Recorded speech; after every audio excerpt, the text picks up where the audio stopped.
Bien le bonjour à tous, je suis ravi de vous accueillir pour un nouveau numéro du programme dédié à votre licence préférée.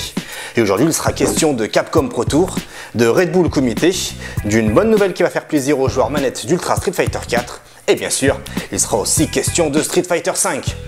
La minute Street Fighter numéro 10, c'est parti.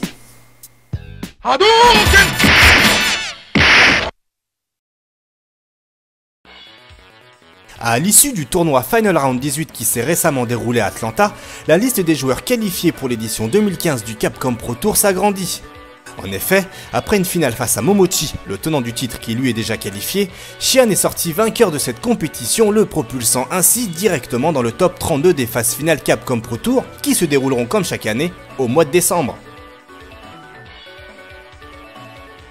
Le Red Bull Kumite, compétition unique sur le jeu Ultra Street Fighter 4, permettra à 16 des plus grands joueurs au monde de s'affronter pour le titre ultime ce 28 mars 2015 au cœur de la salle Wagram à Paris.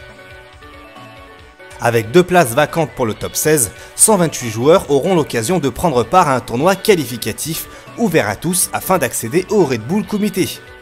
Le Red Bull Kumite proposera également une série de concept matchs qui serviront de break pendant le top 16 final. L'un d'entre eux se tiendra notamment sur le jeu Street Fighter 3 Third Strike, dans lequel une délégation française constituée de joueurs confirmés affrontera une sélection japonaise emmenée par Kokujin, le meilleur Dudley au monde sur ce jeu, et Nuki, le 5e dieu des jeux de combat. Un autre concept match opposera sur le jeu Ultra Street Fighter 4 les 6 meilleurs du Red Bull Kumite face aux 6 meilleurs du tournoi qualificatif. Le tout sera retransmis en direct sur redbullkumite.com et notre web TV, comme l'intégralité du tournoi.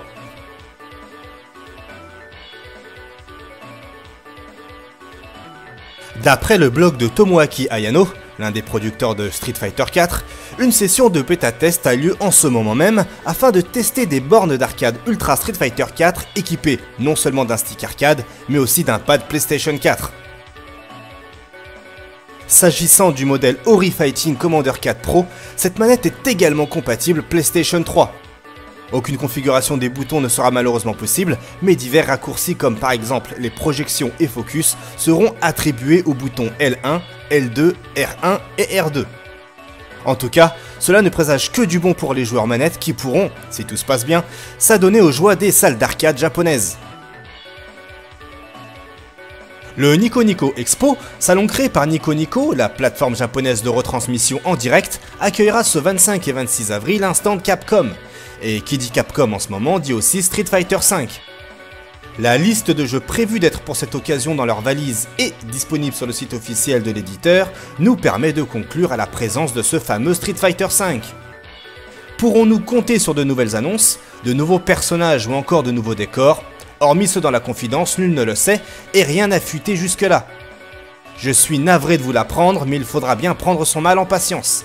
Mais ne vous inquiétez pas, nous sommes là pour vous tenir au courant.